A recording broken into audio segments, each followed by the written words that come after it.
আজ পুজোর পরের দিন আর সকাল এখন 8টা।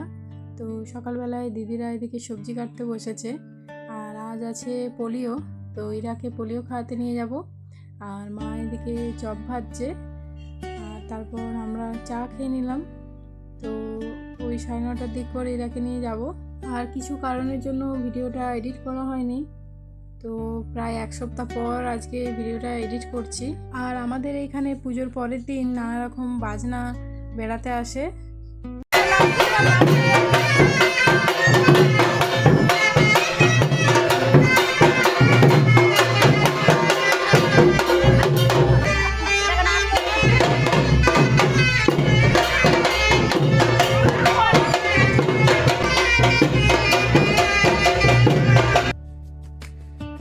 তো এখন যাচ্ছি ইরাকে নিয়ে পোলিও খাওয়াতে।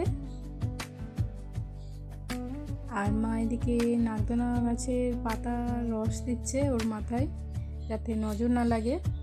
আর এই পোলিওটা যেহেতু 5 বছর বয়স পর্যন্ত হয়, তো আমার বোনঝি আর বোনপোরা ওদেরকেও নিয়ে যাচ্ছি। আর আমাদের এখানে পোলিও খাওয়ানো হয় আমাদের ওই সেন্টারে।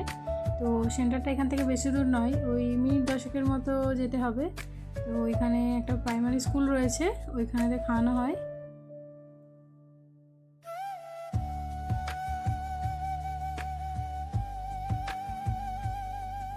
তো চলে এসেছি সেন্টারের কাছে।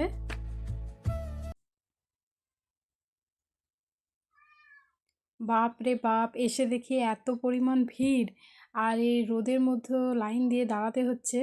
তো আমাদের তো প্রচুর অসুবিধা হচ্ছেই, আর বাচ্চাগুলোরও হচ্ছে। তো এইভাবে লাইন দিয়ে দাঁড়াতে হবে ভাবিনি। আর ওই ভেতরে ফ্যান চলছে, সেই জন্য ওইখানেতে বাচ্চাগুলোকে নিয়ে যাচ্ছে। যাই হোক, তবু বাচ্চাগুলোর একটু শান্তি।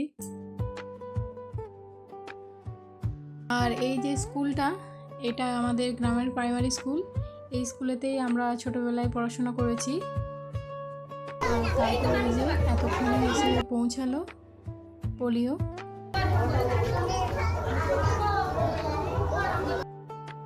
তো এখন পোলিও দেওয়া শুরু হয়ে গেছে। আর এখানটাতে এত ভিড়, আর ইরাকে নিয়ে দিদিভাই এগিয়ে গেছে, আমরা এই পিছনের দিকে দাঁড়িয়ে রয়েছি। আর এই যে বাচ্চাটা, এটা আমার মামার মেয়ের ছেলে।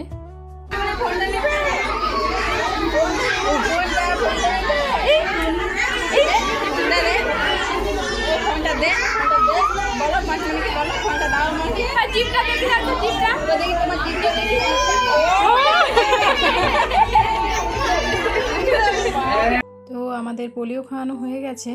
তো দিদিভাই একটু এগিয়ে দাঁড়িয়েছিল, সেই জন্য তাড়াতাড়ি হয়ে গেছে। আর বাকি বাচ্চাগুলোর এখন হয়নি, সেই জন্য দিদিরা ওইখানেতে রয়েছে। আর আমরা বাড়ি যাচ্ছি, আর বাড়ি চলে এসেছি। আর ইনি তো পুরো রাস্তাটা ঘুমিয়ে এসছেন, তো এসে এখন উঠে পড়েছে।